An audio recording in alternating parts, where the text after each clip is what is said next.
O STF começa a julgar nesta sexta-feira o pedido do ex-presidente Jair Bolsonaro para tirar o ministro Alexandre de Moraes da relatoria dos casos que tratam de tentativa de golpe do Estado de 2022, antidemocráticos, como você se lembra, também em 8 de janeiro de 2023.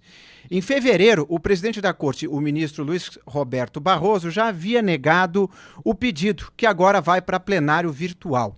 A sessão fica aberta até a próxima sexta-feira, dia 13, e nesse ambiente não há interação entre os ministros que depositam seus votos no sistema eletrônico.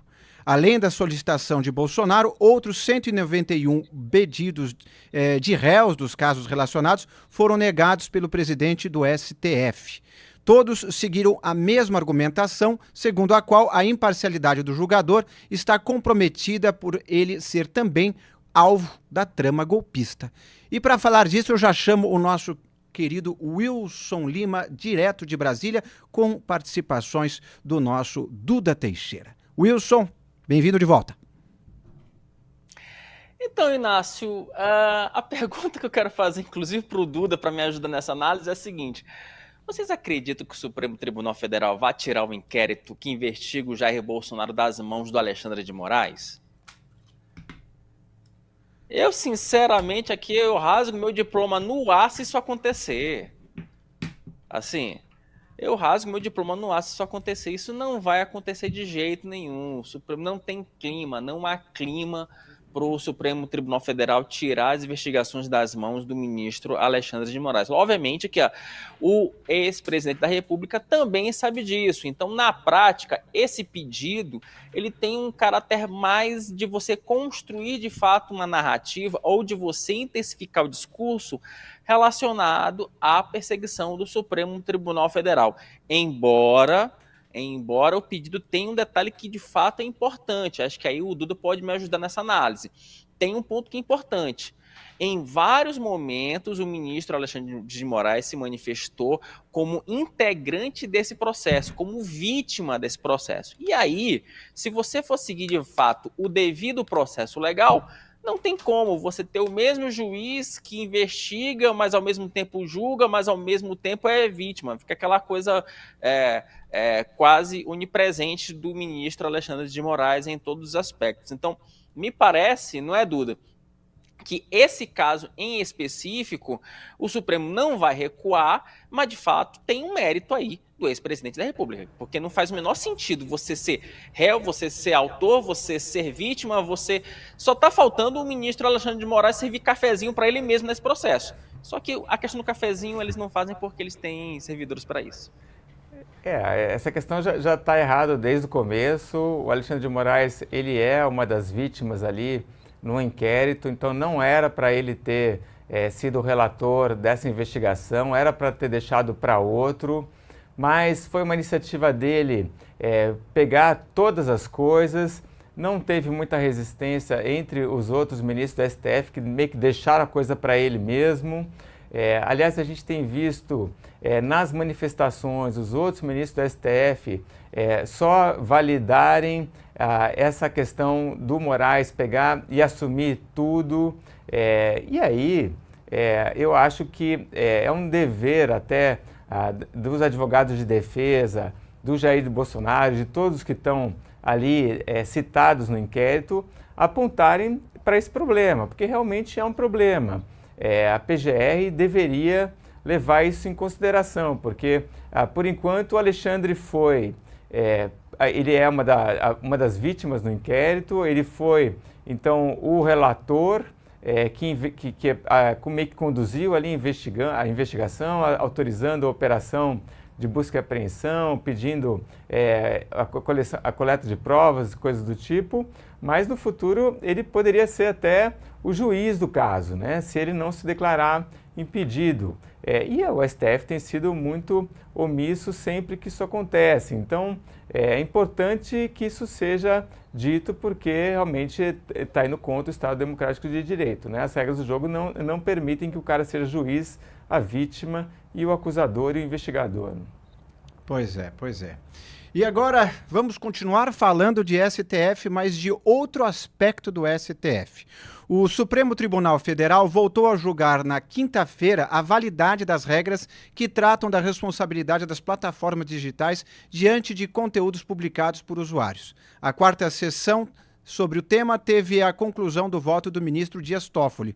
O voto de outro relator, o ministro Luiz Fux, será apresentado na semana que vem. Então, enquanto estamos ainda com essa expectativa, vamos falar com o ministro Moraes, que também se manifestou agora do voto dele. Vamos ouvi-lo. O projeto de lei já aprovado no Senado Federal, e que infelizmente não teve andamento na Câmara dos Deputados, apesar de todo o esforço do relator, deputado Orlando Silva, já prevê a obrigatoriedade de cada perfil ter um CPF. E isso as próprias Big Techs poderiam controlar, porque não poucas vezes algumas empresas fazem pesquisas para dizer que tantos por cento das menções favoráveis ou desfavoráveis foram feitas por robôs e não por contas autênticas. Então, a tecnologia já existe para isso.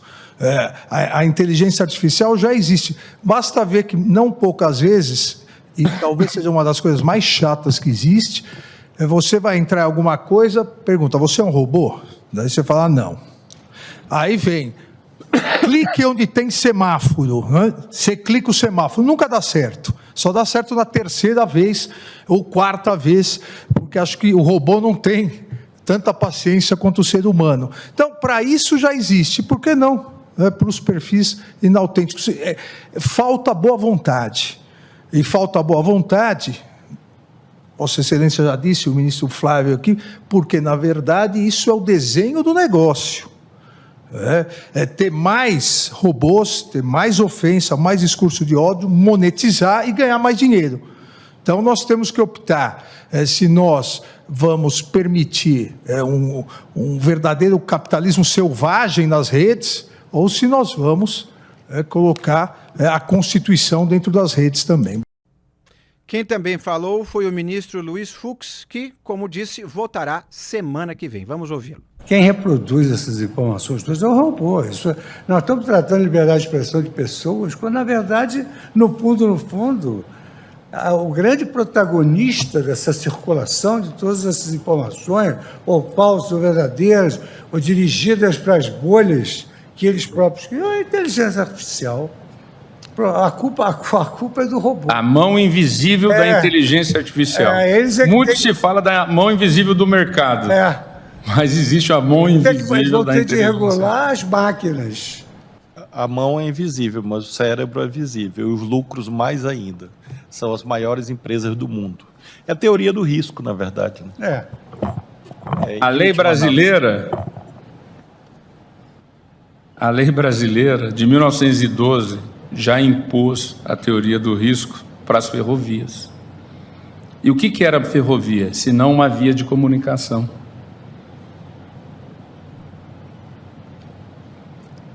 Como é que você ia colocar um vigia em cada trecho de trilho, de 1,5 m, 2, o batente, eu não sei quantos metros tem, mas em torno de 2, para quem já viajou de trem, a cada segundo são 3, 4 barulhos que você escuta, não é, professor Paulo?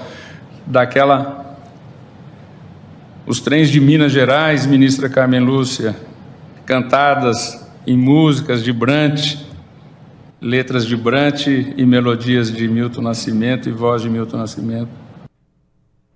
E eu já chamo o Wilson Lima, lá de Brasília, para falar o que você achou, meu caro Wilson, desses votos, e depois o comentário rápido do Duda também.